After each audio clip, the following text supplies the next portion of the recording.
The Greeks. A people glorious and arrogant, valiant and headstrong.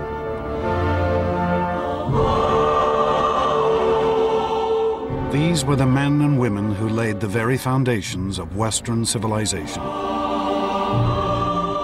Their monuments still recall perhaps the most extraordinary 2 centuries in history.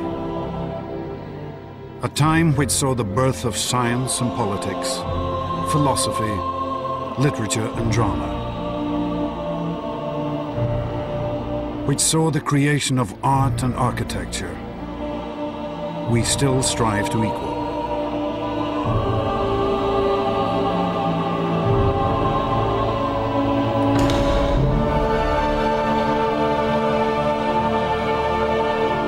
And the Greeks achieved all this against a backdrop of war and conflict. For they would vanquish armies, navies, empires many times their size, and build an empire of their own which stretched across the Mediterranean. For one brief moment, the mighty warships of the Greeks ruled the seas, their prosperity unequaled. These achievements which still shape our world, were made not by figures lost to time, but by men and women whose voices we can still hear, whose lives we can still follow.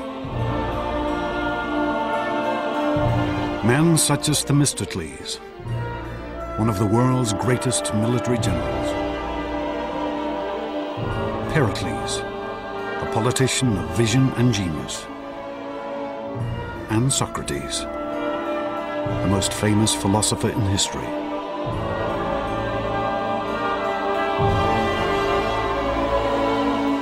This is the story of these astonishing individuals, of the rise and fall of a civilization that changed the world.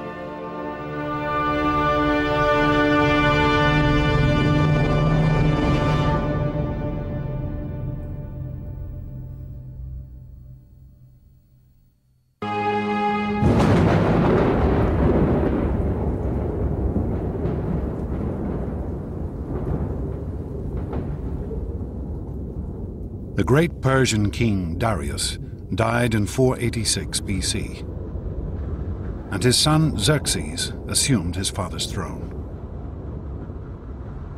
Xerxes' first action was to vow vengeance for his father's defeat at the hands of the Athenians. On my father's behalf, and on behalf of all my subjects, I will not rest until I have taken Athens and burnt it to the ground. As an imperial power, the Persians cannot allow small regional states like this to beat them with impunity. Xerxes began to gather his forces. He conscripted troops from every corner of his empire. Arabians, Egyptians, Phoenicians, as well as Persians. Rumors began to leak back to Athens that Xerxes' army numbered nearly 2 million men, that it was the greatest force the world had ever seen, that soon it would be ready to march.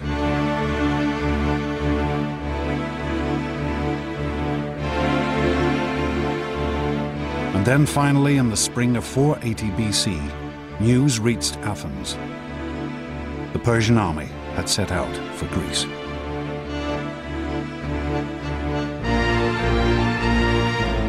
History records that Xerxes' troops drank rivers dry.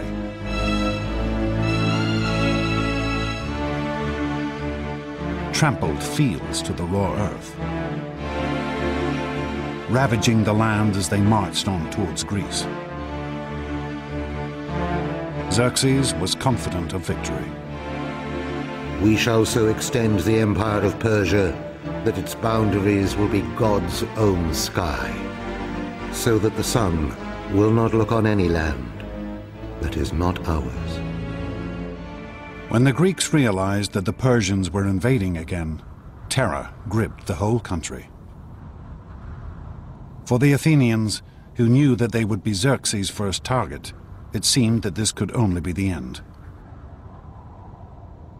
As panic gripped the city, they turned desperately to their gods. They sent a messenger to the oracle to find out their fate.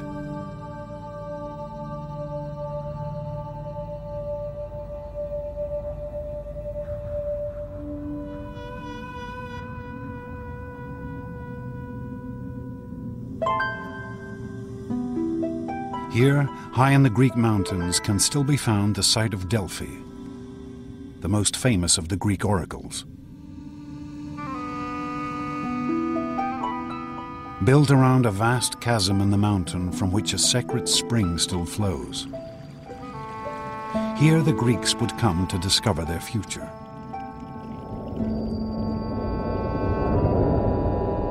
They would ask questions of the Pythia, the mysterious priestess who spoke with the voice of the god Apollo.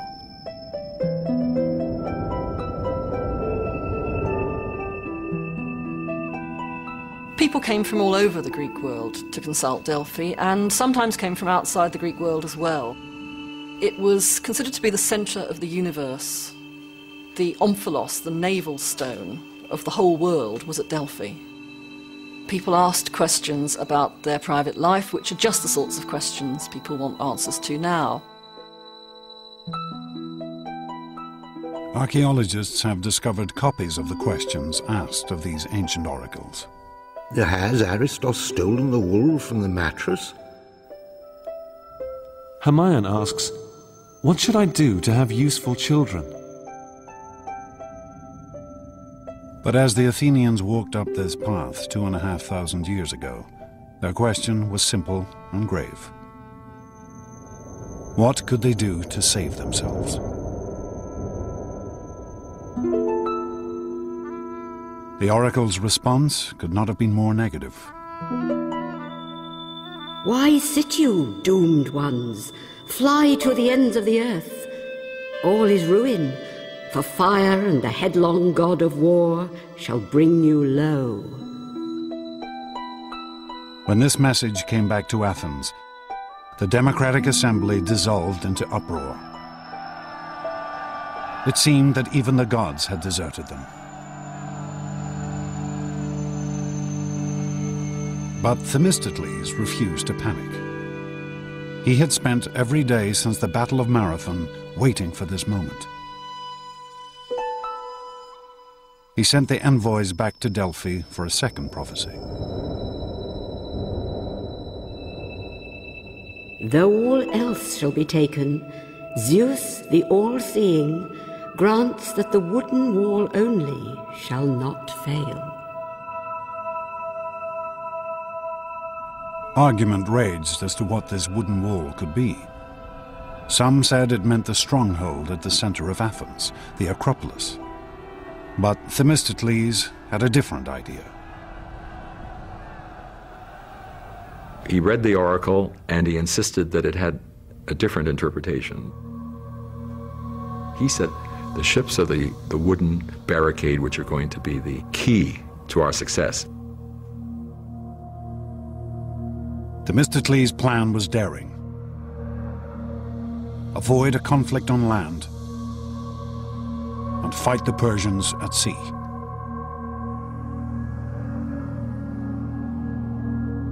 He ordered the evacuation of Athens for the first time in her history.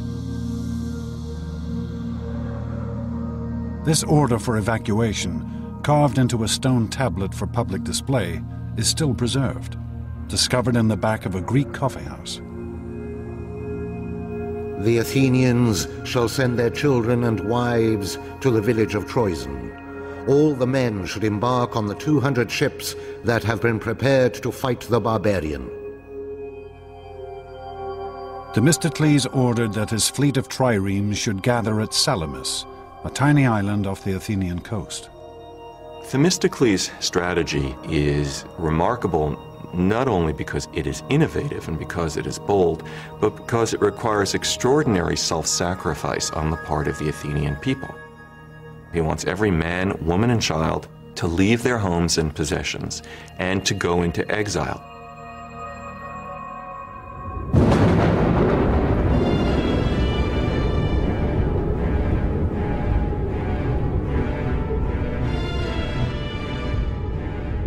With Athens abandoned, Xerxes' mighty force entered the city.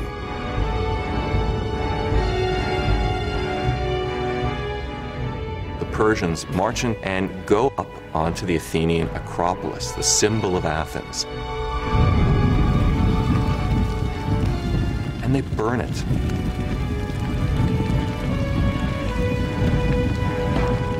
They burn the temples to the ground. Then you can see the smoke rising from Salamis. This would have been a devastating sight and a humiliating one. They would, in short, have seen their country occupied by a fearsome foreign invader. Surely they would have wondered if they would ever be able to go home again.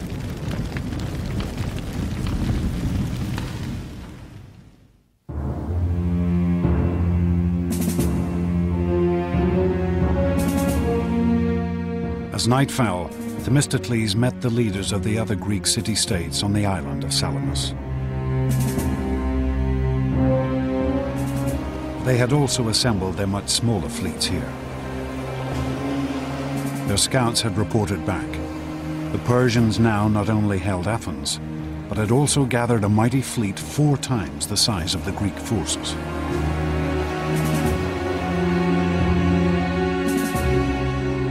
But Themistocles' plans were laid. Themistocles sticks to his guns, and his plan is to defeat the Persians at sea. He wants to fight in this narrow body of water between the island of Salamis and the Athenian mainland. The trick is going to be to get the enemy to fight there, because the Persians aren't stupid. Themistocles sent his servant to Xerxes with a seemingly traitorous message. The Greeks are afraid and are planning to slip away. They're squabbling with each other and will offer no opposition. You have at this moment an opportunity of unparalleled success. So eager was Xerxes for a crushing victory, he was happy to believe Themistocles' ploy. Xerxes marshals his admirals, and they embark, and they spend the night rowing. They send a contingent along the eastern defile, the strait there. They try to block up the straits.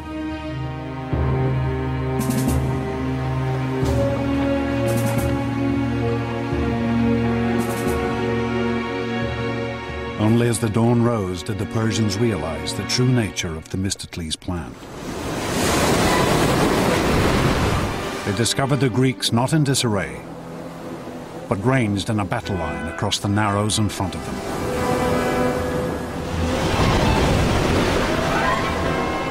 The Persian fleet had been lured so far up the straits that it had no room to maneuver. The powerful Greek triremes bore down on them without mercy.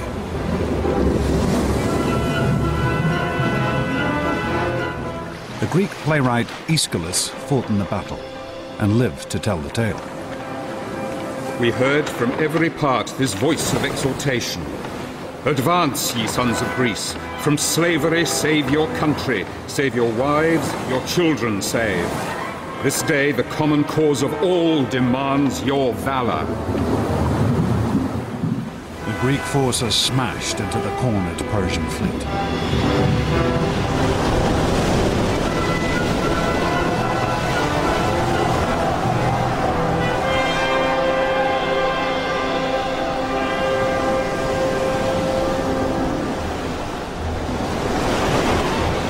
Xerxes himself watched the carnage from his golden throne placed on the shore.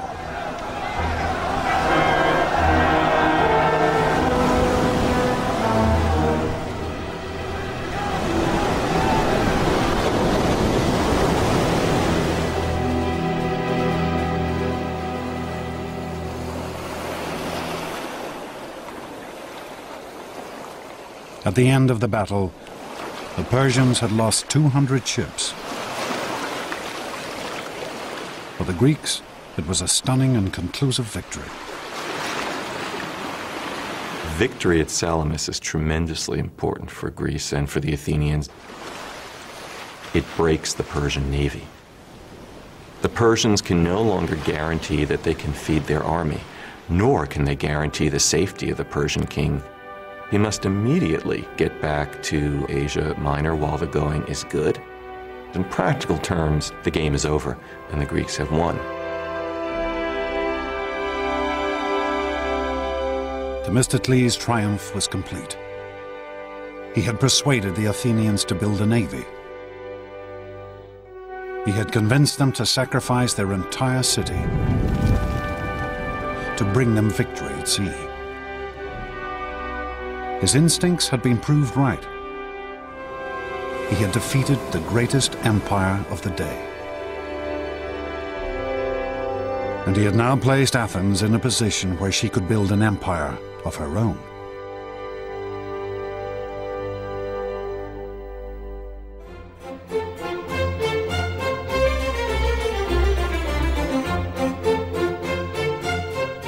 After the years of conflict, this was a new dawn for Athens. The Athenians are going to have naval superiority in the eastern Mediterranean. And that is how great their victory over the Persian fleet is. And this has a momentum of its own. Before you know it, the Athenians are the head of a naval confederacy, and they're on the road to becoming a superpower.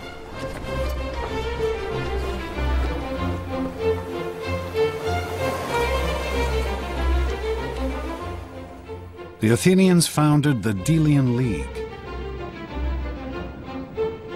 an alliance of Greek states designed to keep the Persians in check. Its treasury was located here, on the island of Delos, but the ruins still remain.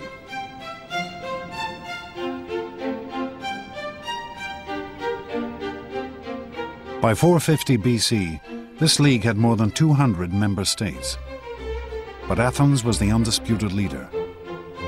The Delian League had become Athens' empire in all but name.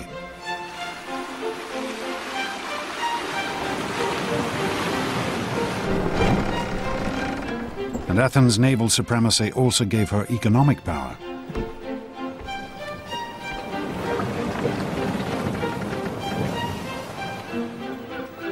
She became a city at the center of a vast trading network. Goods from all over the Mediterranean flooded into her harbors.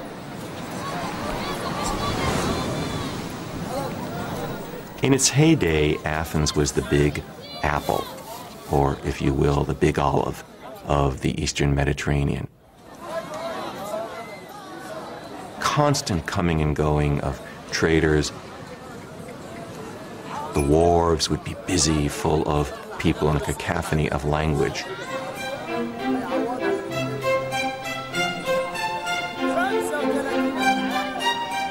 One contemporary author gave an account of the diversity of goods in the Athenian marketplace. From Cyrenia, ox hides. From the Hellespont, mackerel and all kinds of salted fish. Libya provides abundant ivory. Pagasae provides tattooed slaves. Carthage, rugs and many colored cushions. The Athenian Empire was unprecedented in the degree of prosperity that came to it because of its role as a center of trade. The Athenians had access to a quality of life that probably no Greek had ever had before.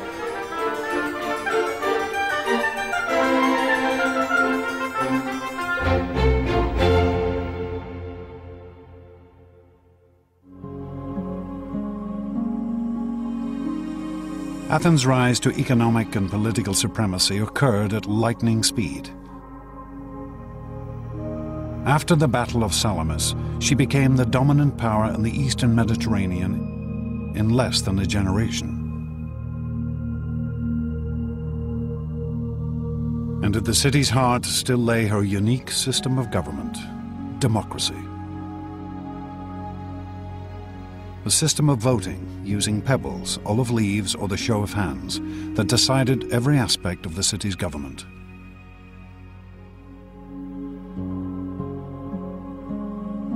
Democracy gave the Athenians a great advantage of unleashing talents, powers, opportunities that other cultures simply cannot match. The Athenians keenly protected their democracy from any threat, foreign or domestic.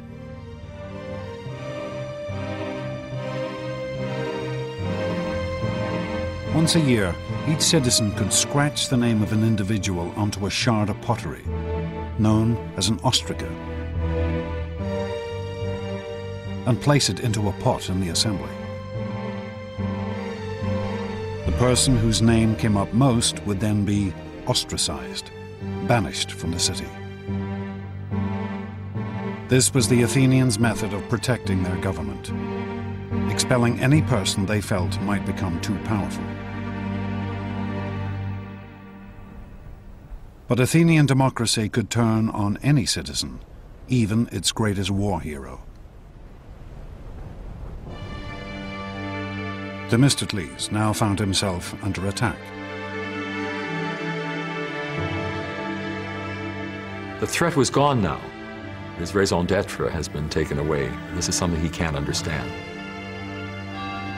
Themistocles reacts, perhaps in an uncharacteristically crude way.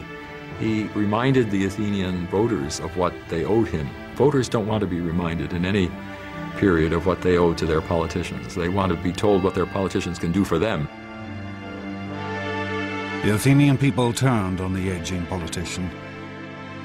Calculated, cruel, but deeply democratic. They ostracized the man who had led them to their greatest victory.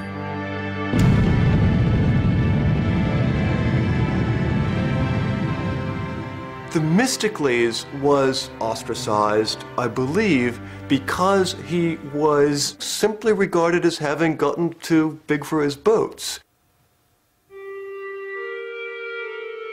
Some of the ostraca with Themistocles' name still inscribed upon them have been found, hidden down an ancient well. Archaeologists believe that these had been pre-prepared by Themistocles' enemies, to be handed out to Athenian voters who couldn't write.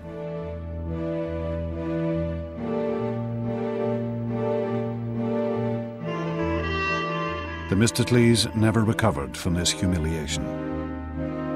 He was to spend the rest of his years wandering from state to state, finally dying in exile in Persia, the country whose defeat had been his greatest triumph.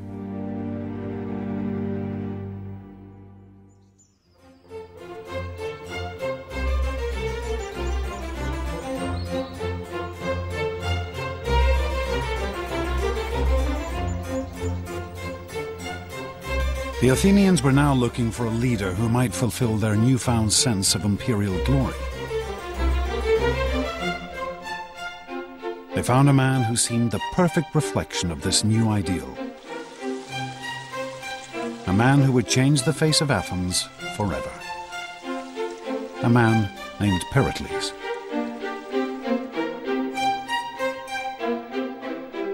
It's probably not a more important figure in the history of classical Greece than Pericles. He was the leader of Athens at the height of its power and of its artistic achievement. He was the figure associated appropriately with bringing Athenian democracy to its climax, to its height. But Pericles was no obvious democrat like Themistocles, for he had been born into one of Athens' most elite families.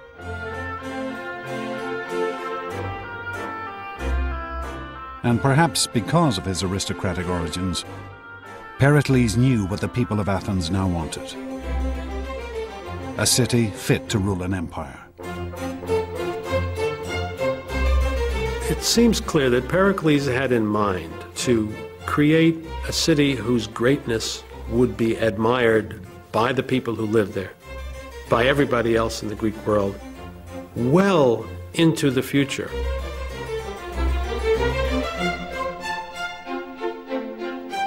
Pericles announced a glorious new vision to the Athenian assembly.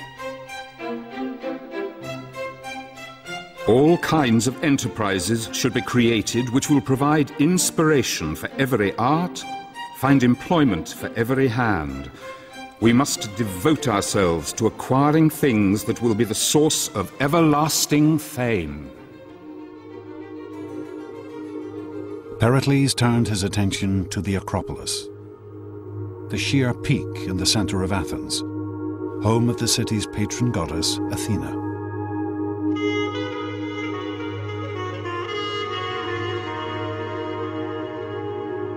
"20 years earlier, the Persians had burnt down the temples that stood here.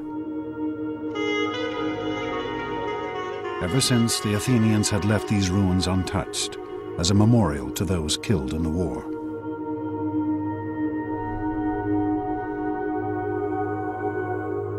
But Pericles had other ideas. He proposed a massive reconstruction plan. At its center would be a new Parthenon, a temple to Athena, and it would be one of the most astonishing buildings of the ancient world.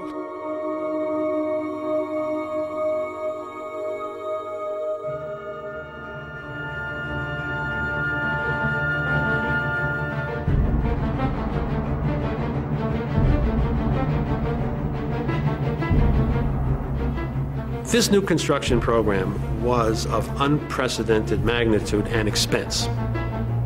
The Parthenon in particular was extraordinarily expensive. It was filled with all sorts of architectural refinements.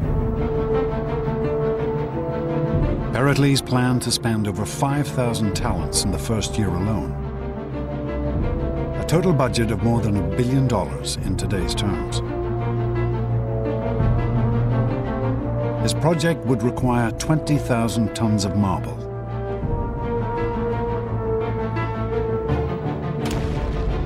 The Athenian quarries at Mount Pentelicus, just outside the city, resounded as hundreds of workmen traced out and carved great blocks of marble from the mountain.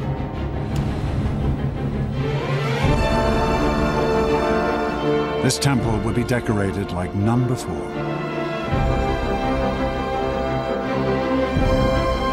Sculptors and craftsmen were gathered from all over the Greek world.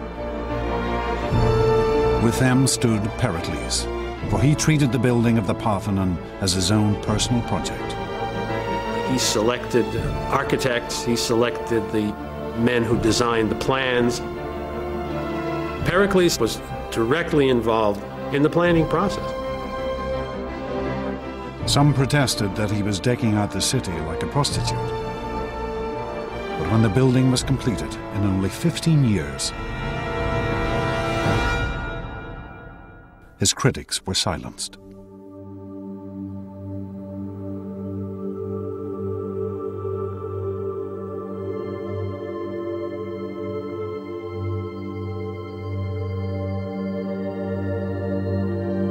The Parthenon was and still is the most glorious symbol of Athens' empire. Here was the spiritual heart of the city, the mark of her wealth, power, and artistic genius.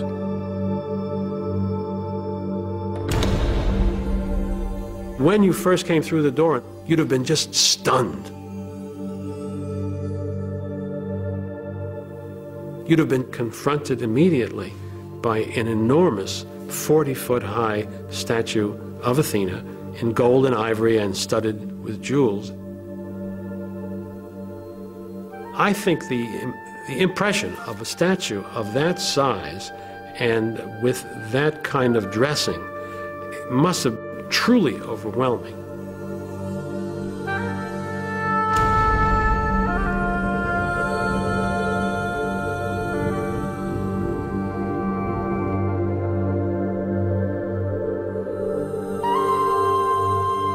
Pericles had embellished his temple like no other.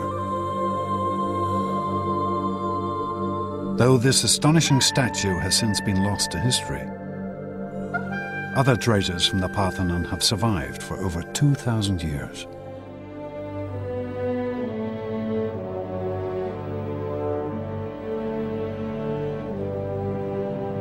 The most famous is the Parthenon frieze. 500-foot-long stretch of carved marble which ran around the inner wall of the temple.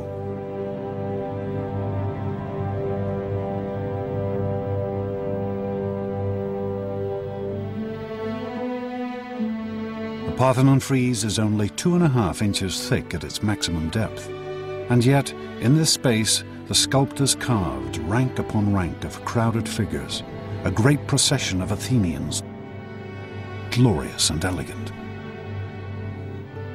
Here Pericles offered his fellow citizens a vision of themselves and their democratic state at the height of their glory. Democracy itself becomes heroized in that monument. It's a very democratic thing that wants to include all those citizens who participated in beating off the first great threat to democracy, which was from the Persians. These are ideals to which you can aspire.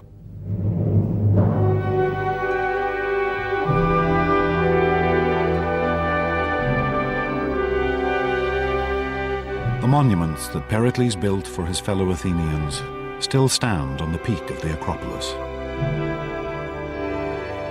They remain the most striking legacy of classical Athens, an enduring testament to the achievements of the world's first democracy.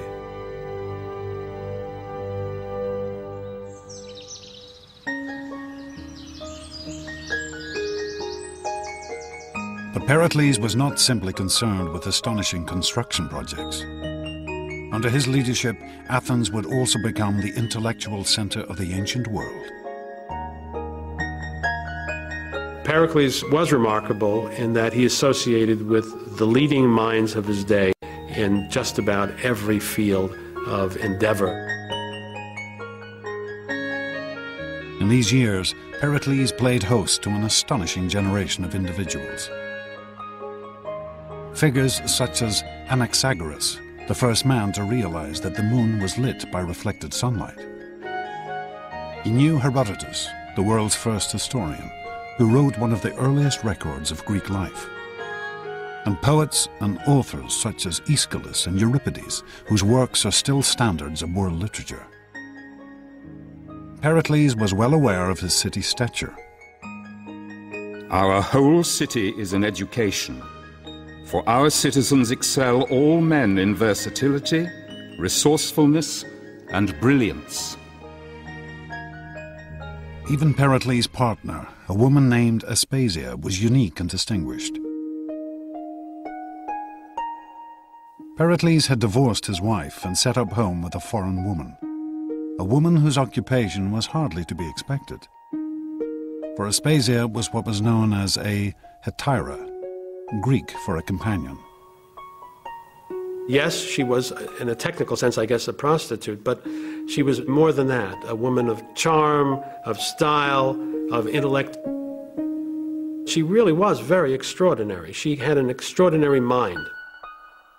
This relationship caused scandal throughout Athens, not just because of Aspasia's profession, but because Pericles treated her as an equal, something deeply unusual in 5th century Athens. One of the things that created such a stir was that Pericles had her participate in conversations that he had with some of the most important individuals with whom he talked. There's jokes to suggest that Aspasia actually was the person who wrote Pericles' speeches. Pericles and his circle were to become one of the most famous and influential groups in Western history.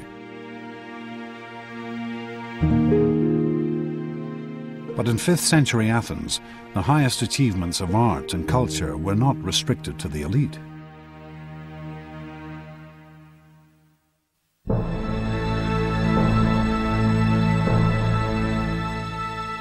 Here in the shadow of the Acropolis sits the world's first theatre. Twice a year, the Athenian population would gather here to watch a great festival, a festival of drama. Television, cinema, theatre, all owe their existence to this place. For here is the home of popular entertainment. There's one huge difference between the ancient theatre and our own, and that is that it was incredibly noisy. We hear stories of how when they didn't like a play, the audience booed and they hissed and they actually got actors driven off the stage. But there's other stories that showed that when they were going with the story and deeply involved in it, they actually all collectively burst into tears. The favourite tales of the Greek stage were called tragedies. These were stories as shocking as a contemporary horror movie. The tragedies told stories of great men falling from their heights, losing everything they owned. Greek tragedy shows human beings, however able, however brilliant, however intelligent, quite unable to alter the destinies which have been decreed for them. These tragedies have fascinated audiences ever since. This 19th century painting shows the story of the mythical ruler Agamemnon, who was murdered by his own wife. Another tragedy told of King Oedipus, who gouged out his eyes when he discovered that he had married his own mother. These Athenians, natives of the greatest city in the ancient world, seemed to revel in seeing how frail greatness could really be. I don't think we can use Greek tragedy to tell us exactly what happened in reality. It's not a document of Athenian social life. But what it does do is take us directly and immediately into the psychological heart of those Athenian men. The kind of dreams and fantasies and fears and imaginary scenarios that they came up with in the theatre have to tell us just as much about them as any document of everyday reality could. Theatres were built in every major Greek city, in Sparta, Corinth, on the island of Delos, here in Delphi. Athens was the heart of a cultural revolution that would spread across the Mediterranean and echo around the world.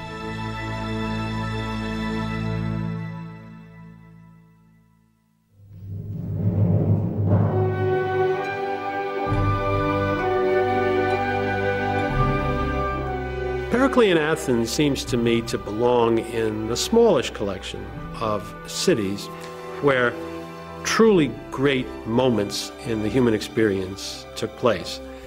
Culture in the broadest sense reaches a peak. But after 20 years of building the cultural capital of the Western world, Pericles and his fellow Athenians would now find that their theatre and their tragedies would hold a bitter sting. It is possible to think of Pericles, indeed I think of him, as a man with a tragic flaw, as the sort of man whose greatest qualities, the ones that make him most admirable and successful, turn out to be the seeds of his own destruction. Pericles began to plan a grand new venture. A venture even more ambitious than the Parthenon. He wanted to make Athens the undisputed leader of the Mediterranean. Little did Pericles know that he would now bring Athens not glory, but death, destruction, and the loss of her empire.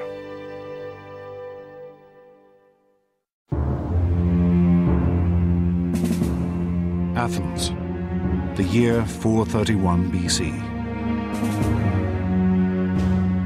Pericles takes the podium of the great democratic assembly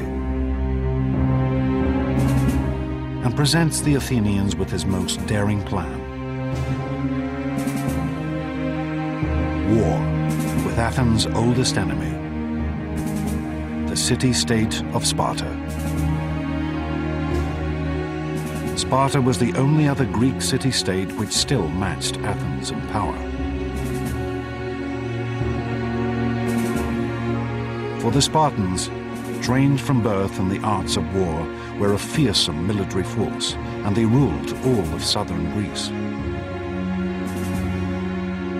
Pericles was convinced it was time to finally vanquish this old rival.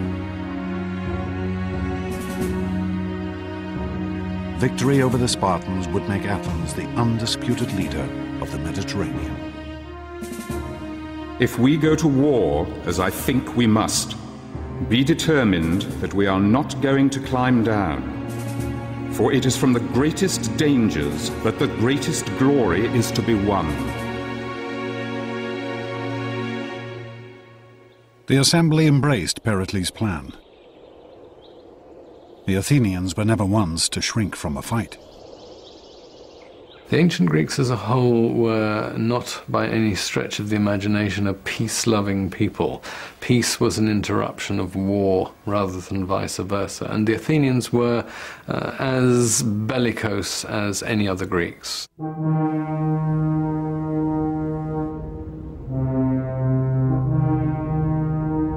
But for all the Athenians' enthusiasm, Pericles knew that this would not be an easy war to win. Athens' power lay in her navy. The Spartan infantry could well defeat her on land. And so he proposed a strategy of unusual complexity and sophistication. Pericles convinced the Athenians to abandon all the land around Athens and to retreat behind the great long walls that stretched down from the city to its harbor at Piraeus. Pericles would use the Athenian navy to supply the city by sea.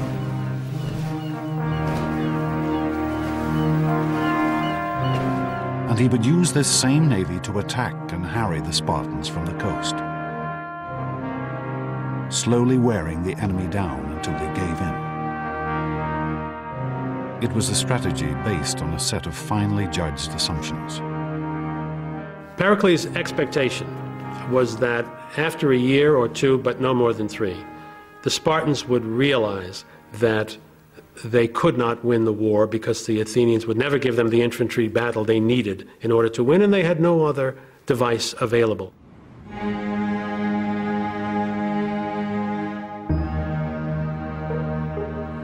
The Athenians crowded behind the city walls. Confident in their vision of imperial power and glory, they assumed that Pericles' strategy could only bring them victory. But among this teeming multitude could be found one man who refused to assume anything.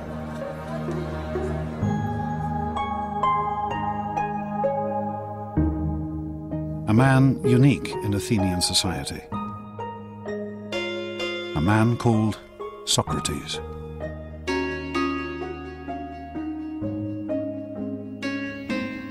If you were an ancient Athenian citizen, the first thing you'd see is a man who was unbelievably ugly. His head was too big, his eyes were too large, his nose was all the wrong shape. Socrates' appearance breaks every rule of classical Greek aesthetics, of the idea of proportion and measure. Socrates walked the streets of Athens barefoot, clad only in a dirty robe. He cared nothing for appearance or any of the other conventions of his day.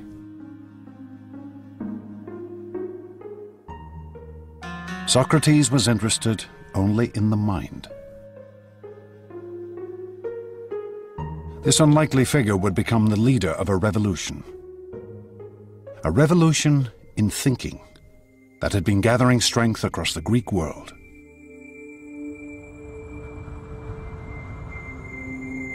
This revolution had begun far to the east of Greece, in the legendary city of Babylon, where the world's first astronomers had gathered great records of the movement of the stars, the sun, and the moon, for they believed that these celestial bodies were gods. This knowledge and study of the heavens had been slowly spreading across the ancient world, until it reached Greek colonies on the coast of what is modern-day Turkey. There, a shattering change occurred. For the Greeks took this astronomical knowledge and transformed it. They took the gods out of the heavens and replaced them with reason. Gradually the Greeks begin to say, these are not persons, these are things. There's an orderly world which the human mind can actually capture. It is subject to our understanding. These Greeks began to calculate and predict the movement of the moon and stars through mathematics and logic, rather than using gods and spirits to explain everything. It was the birth of science. The first great Greek scientist, a man named Thales, wrote the earliest book on navigation and how to sail using the stars as a guide. And on a journey to Egypt, Thales was the first man to measure the height of the Great Pyramid. Brilliant idea. He stood next to the pyramid until high noon, when his shadow was exactly the same length as his height. And at that point he measured the shadow of the pyramid and accordingly knew the the height of the pyramid, which is actually an application of a rather sophisticated geometrical theorem. But Socrates was not interested in the stars and the heavens. He would use this new way of thinking, using reason and logic, to study people. The great change comes with Socrates, who turns his back, so to speak, to the world of nature. What he cares about is the individual. You become an object of study and care. Socrates spent his days in conversation, walking the streets of Athens, talking and debating with anyone he met. With over 150,000 people now packed behind Athens' walls, he was in his element. One of the amazing things about Socrates is that he is the first fanatical urban individual. He loves the city. He makes life in the city one of his major concerns. Socrates' life was spent questioning the assumptions his fellow Athenians held about their lives. What they felt was right and wrong, what was good and bad. And he was happy to turn convention upside down.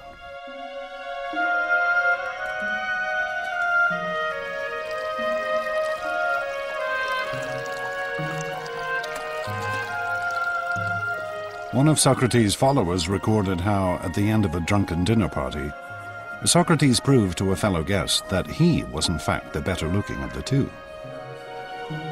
My eyes must be more beautiful because they bulge out, and therefore I can see better.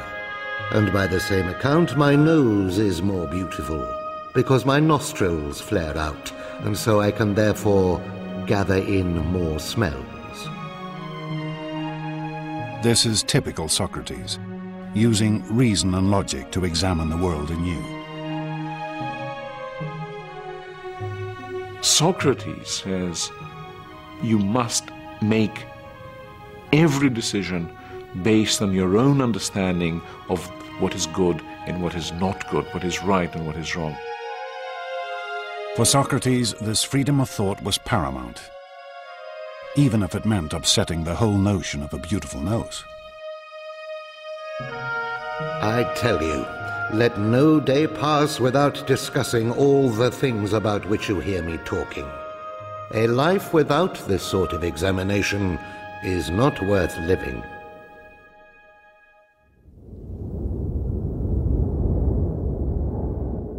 But as Socrates spent his days in debate, his city was fighting a war.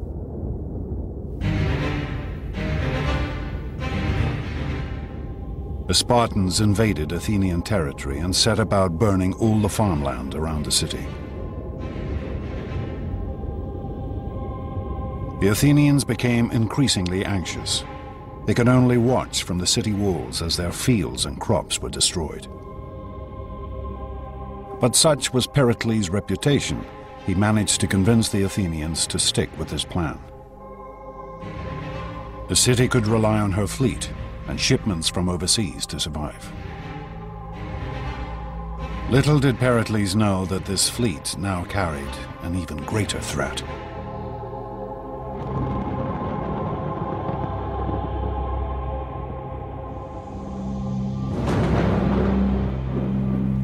One year into the war, the grain boats that fed the city brought with them an additional cargo: plague. A disease that would now devastate Athens. Pericles' plan couldn't anticipate difficulties that we now would suggest were rather likely in those circumstances of crowding. And the results were horrendous. With the population crammed behind the city walls, the affliction spread like wildfire. The symptoms were horrific. The Athenian historian Thucydides, who lived through these years, recorded its effects.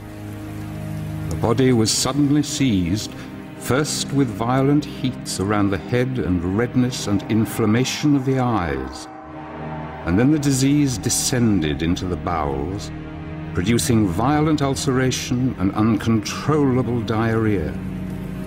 The sufferings of individuals seemed almost beyond the capacity of human nature.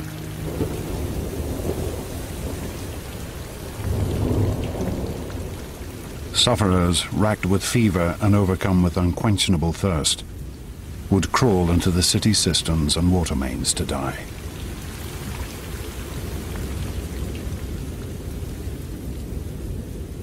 The city must have looked terrible, smelled terrible, been awful to be in, and terror must have reigned everywhere.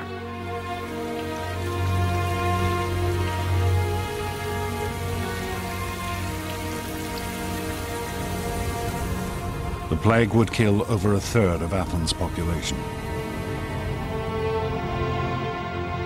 And then it struck the city's figurehead, Pericles.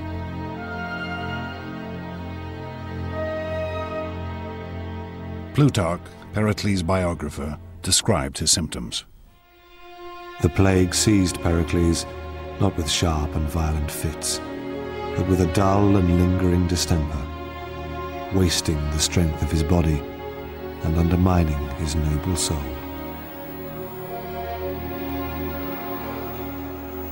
By the end, the patrician hero of the city was reduced to relying on potions and magic in an attempt to cure himself.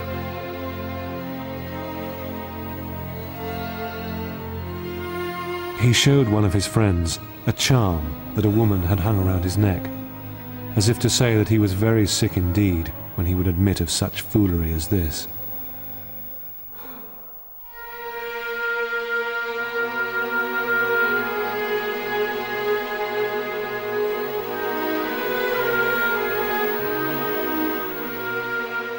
Finally, after 6 months of lingering illness, Pericles died in 429 BC.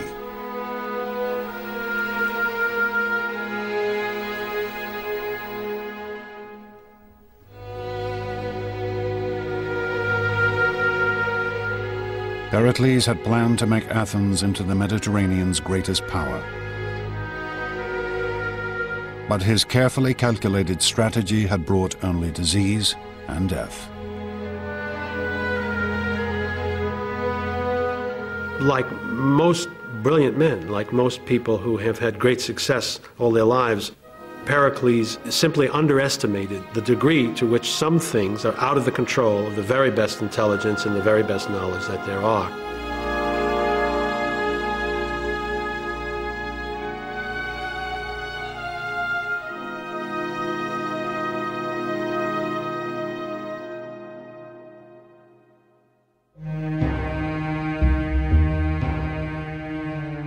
Pericles' death would have far-reaching consequences.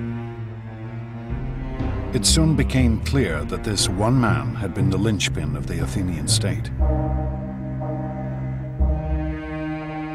Without a single strong leader, countless figures now scrambled for the top position. And they were happy to do anything the people wanted, if it gave them power. For Pausanias, the effects were swift and dramatic. Pericles' successors, who now wanted to occupy the top position, simply followed the prejudices and passions of the masses in order to gain support.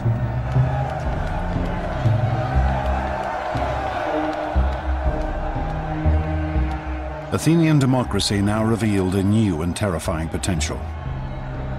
The potential to slide into mob rule, crippling her ability to fight a war.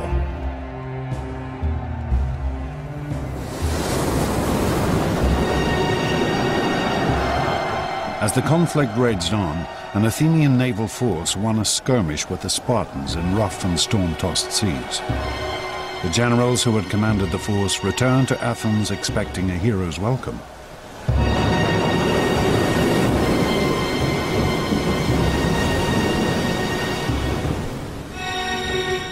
Instead, they were thrown into prison.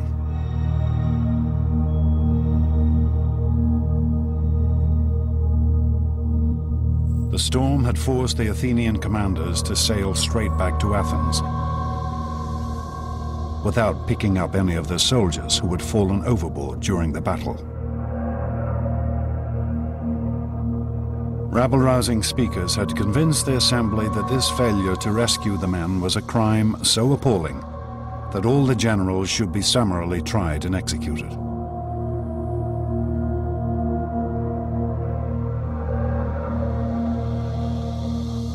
We know of only one man who stood up and attempted to calm the fevered assembly: Socrates.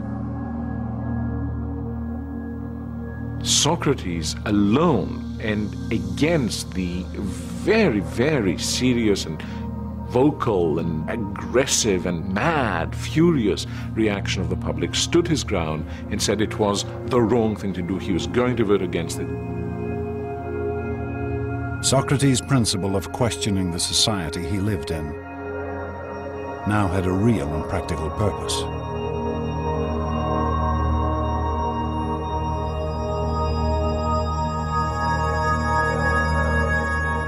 But in the end, Socrates was only one voice amongst the multitude, and he could not sway the assembly. The generals were condemned to death by drinking poisonous hemlock.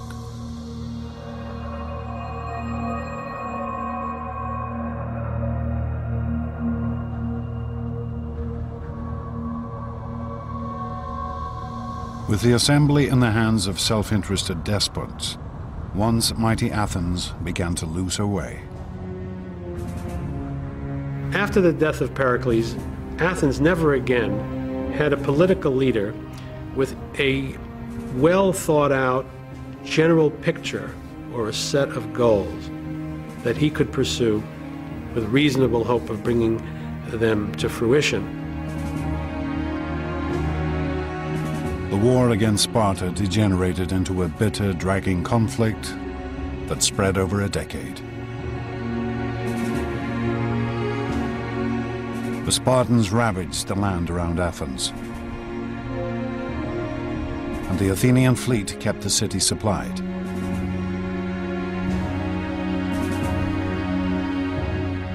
Neither side was able to defeat the other.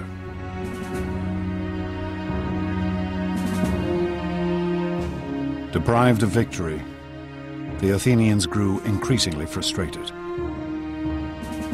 Were they not the greatest state in all of Greece? Surely the time must come for Athens to prove her power once and for all.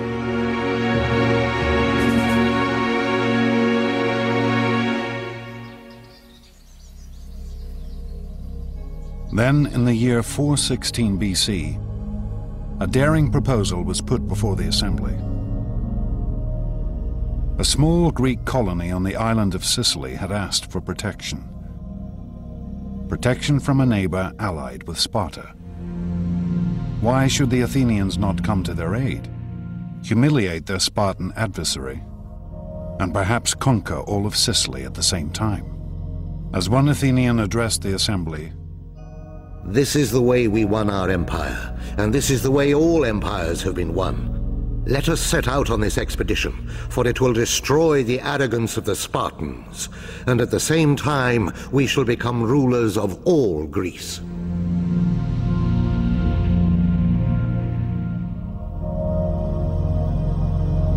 It was a bold plan to be executed on a vast scale, requiring a great fleet of warships and a landing force of over 10,000 men. The Athenians threw themselves into the project with fervor. Armorers beat out new weapons. Soldiers tested out their equipment. Stores were loaded onto a fleet of Athenian triremes. And the shipwrights prepared their vessels for the sea.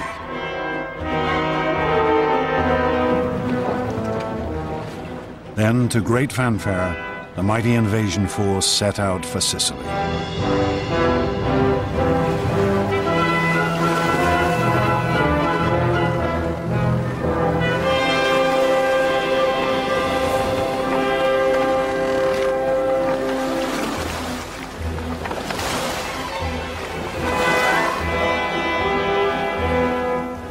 Six months later, word came back. The campaign was not going as quickly as hoped. They needed reinforcements.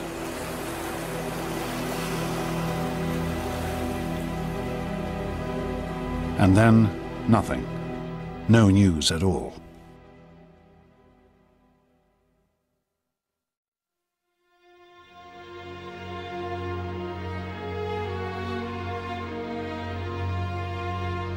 Then, in the autumn of 413 BC, a sailor arrived in the city.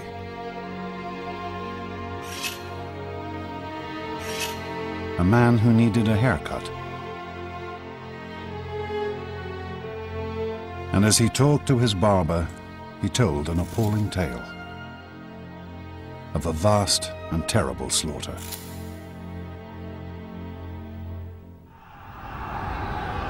It was the story of an invading army that had been pinned down where it landed, of how its leaders had argued with each other about strategy, of how their food and water had run out, of how they'd attempted to ford a great river in a desperate attempt to escape.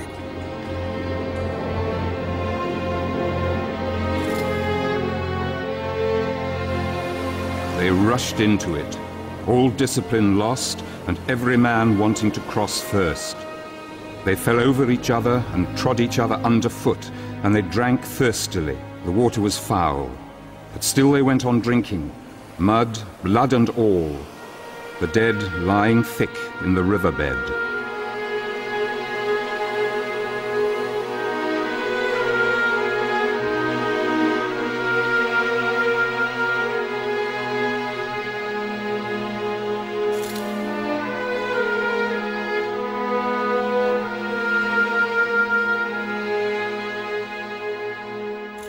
This was how the Athenians discovered that they had been the victims of one of the greatest defeats in ancient history. Over 50,000 men had been killed or taken prisoner. 2 entire fleets of Athens' prized triremes had been destroyed. The Sicilian campaign is a mess for a variety of reasons. First of all, it's a long way away. It's over 600 or 700 miles. Once they arrive, they squabble and fight about what to do. But perhaps the biggest problem is there's not a tactical reason to do it. There's not a strategic reason to do it. The motivation is highly self-interested. They believed wrongly they could go quickly in, raise the countryside, and win a quick victory and a rich tributary subject state. The Athenians, entranced by a vision of imperial glory, had in fact engaged in a pointless and vain campaign.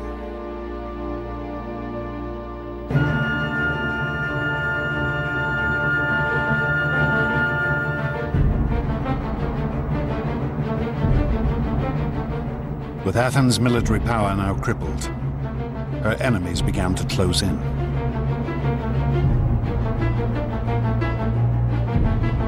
The Persians, whom the Athenians had humiliated 50 years before, now saw the ideal opportunity for revenge. They approached the Spartans with the offer of help. The Persians have been watching this carefully, and they decide to intervene and subsidize the Spartans, and that subsidy is in the form of manpower for rowing and fleet construction. Where previously the Spartans had never been a naval nation, now they had a fleet, paid for with Persian gold.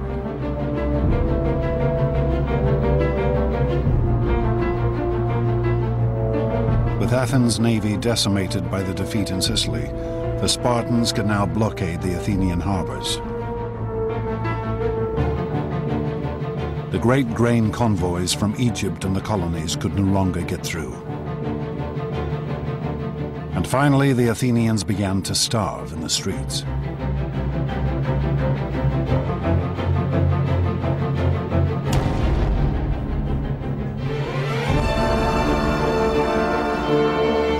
The people turned to their patron goddess, Athena.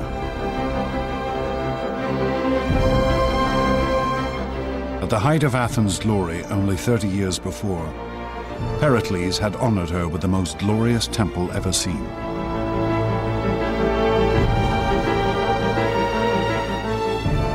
But the goddess could offer no help now.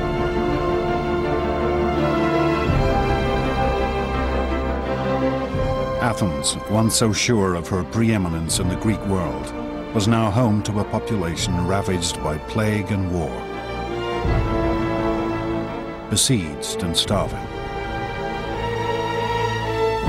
With her treasuries empty and her once proud fleet crippled. In 404 BC, Athens finally surrendered to the Spartan commander, Lysander.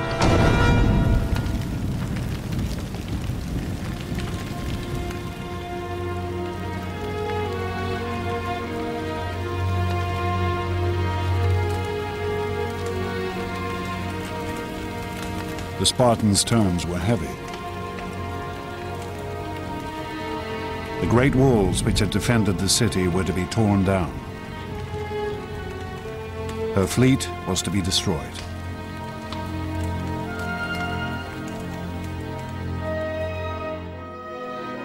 We have this wonderful scene of Lysander sailing into the Piraeus and dismantling the Athenian fleet. That's important because the destruction is symbolically a destruction of the Athenian Empire.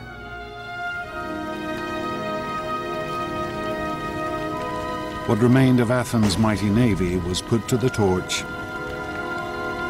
with only 12 ships allowed to remain. No longer would she rule the Mediterranean.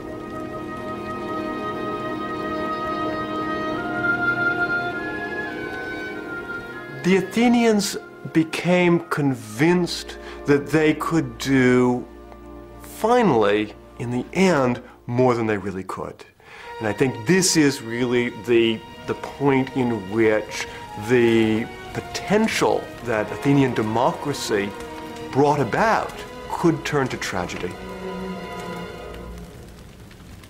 They could achieve great things, they could not achieve all great things.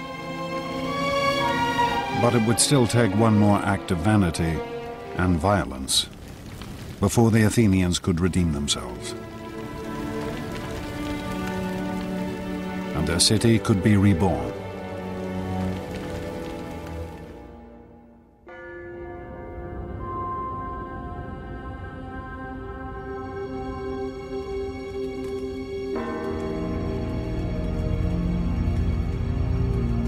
Humiliated, their empire lost, the Athenians looked for someone to take the blame for their defeat. They searched for an enemy within their city walls, someone who had dared to question their dreams of supremacy.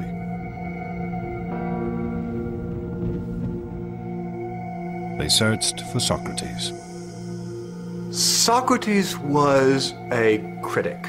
He was critical of the thinking and the thought processes of his fellow citizens, and he was critical about the public affairs of Athens. For over 50 years, Socrates had been publicly questioning and attacking the traditions of Athenian life. And around him he had gathered a group of youthful followers. Surely this must have weakened the city's moral character, undermined her hunger for glory.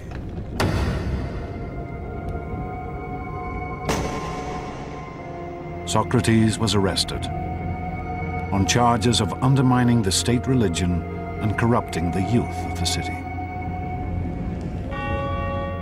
I am quite sure that especially in a relatively small society like Athens, someone who is constantly questioning the principles by which the society has traditionally governed itself will be perceived as a very major danger by at least some people in society. You can easily see that a few hundred people might want him out, and they did. The Athenians would now put to trial the one man who dared to question the way they lived their lives.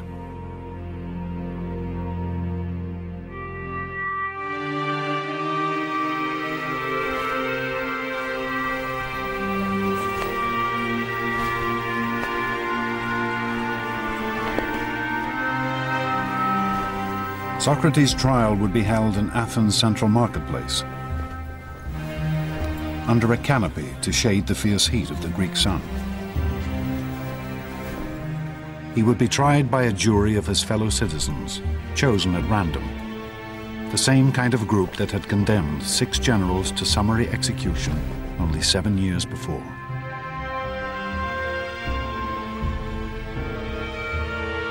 Socrates would be given only a limited time to defend himself. For all speeches in the Athenian courts were timed by a water clock. 1 jar of water steadily running into another.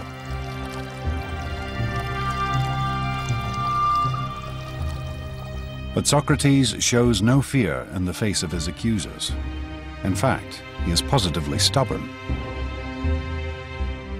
To put it bluntly, I've been assigned to this city, as if to a large horse which is inclined to be lazy and is in need of some great stinging fly. And all day long I'll never cease to settle, here, there, everywhere, rousing and reproving every one of you. It is not an approach designed to win sympathy. Socrates is setting himself and his life against the entire Athenian state. He is doing what he thinks is the right thing to do. He thinks the life he has chosen, this life of thinking for yourself, is the best life. As he says in his speech, the unexamined life is not worth living for a human being.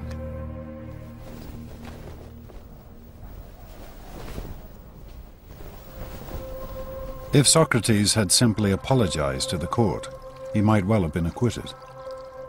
But instead, he demands free dinners for life, for all the work he has done. I can just imagine what that jury and the audience of that trial must have thought at the time. They must have been absolutely speechless. When the final vote came, the verdict could hardly have been a surprise.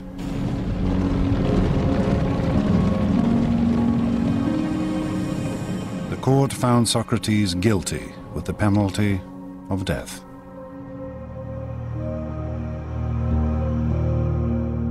But Socrates reacted with calm and serenity.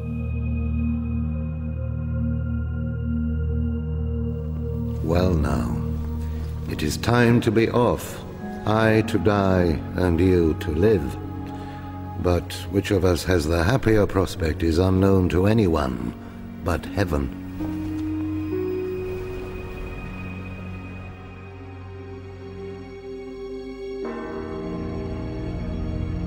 Socrates was taken from the court to Athens prison.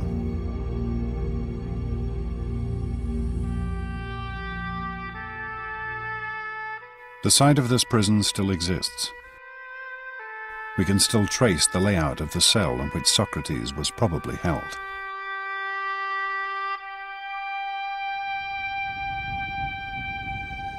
And we still have accounts of Socrates' last days from friends who visited him in his cell.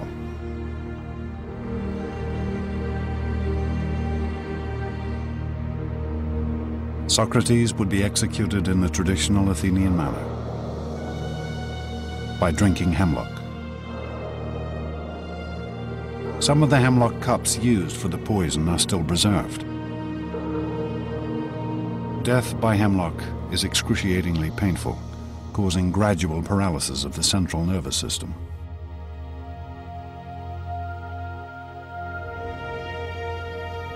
But as the moment of his execution drew near, Socrates turned to his friends, treating the whole affair as if it were nothing at all. For me, the fated hour calls. In other words, I think it's about time I took my bath. I prefer to wash before drinking the poison, rather than give the women the bother of washing me when I am dead. But as the hemlock was poured, his friends broke down. We have the account of one named Fido. In spite of myself, the tears came pouring down, so that I covered my face and wept broken-heartedly. And then everyone in the room broke down, except Socrates himself, who said, "Really, my friends, what a way to behave. I'm told that one should make one's end in a reverent silence. Calm yourselves and be brave."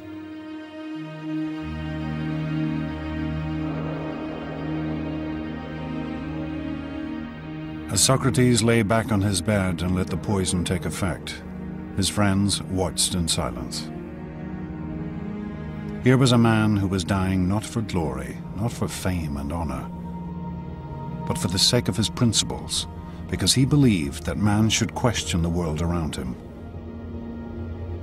It was a sight they would never forget.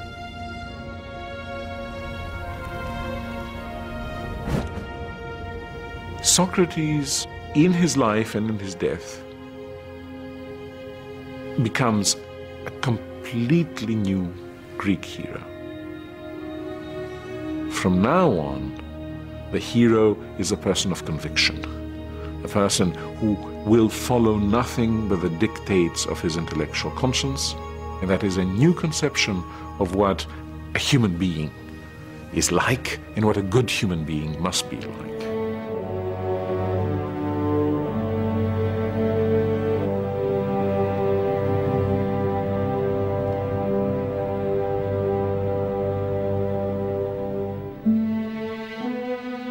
For centuries, the Athenians had believed in one ideal: the vision of a martial warrior hero.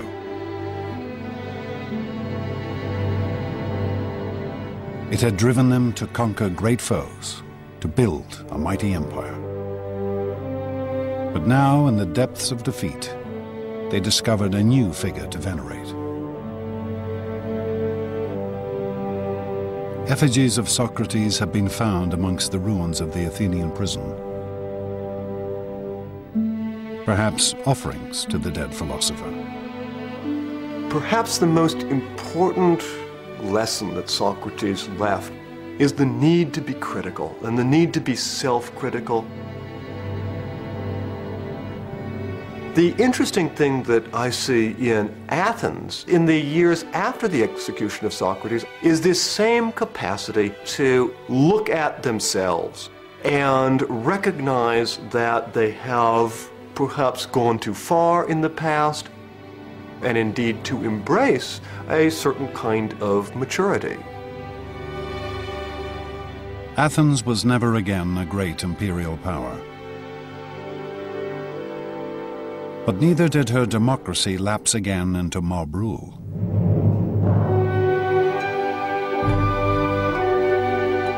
Instead, she became a city of intellectual inquiry.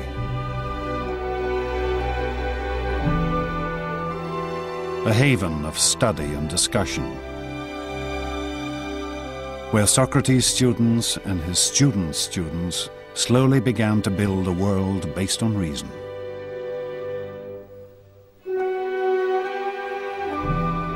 Plato tried to formulate the ideal society. Aristotle studied nature, establishing biology and zoology. And slowly the ideas and work of these Greek thinkers began to spread across the known world. One could say that a major part of the energy of the Athenians turns into building what one might call empires of thought. So where before you had Athens sending its ships to the various islands in order to collect taxes, here you have reason extending its dominion over all areas in which our lives are actually lived. Socrates' principles of reason, of questioning assumptions and the world around you, still endure.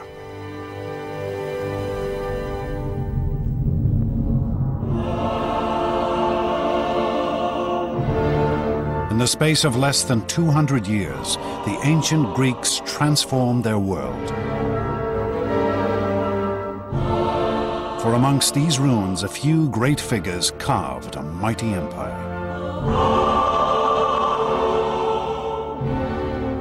They invented democracy and politics, science and philosophy. They gave us literature and drama, art and monuments which still take our breath away.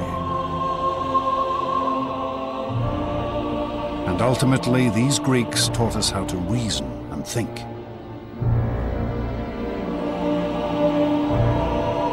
Two and a half thousand years later, their astonishing achievements continue to shape our world.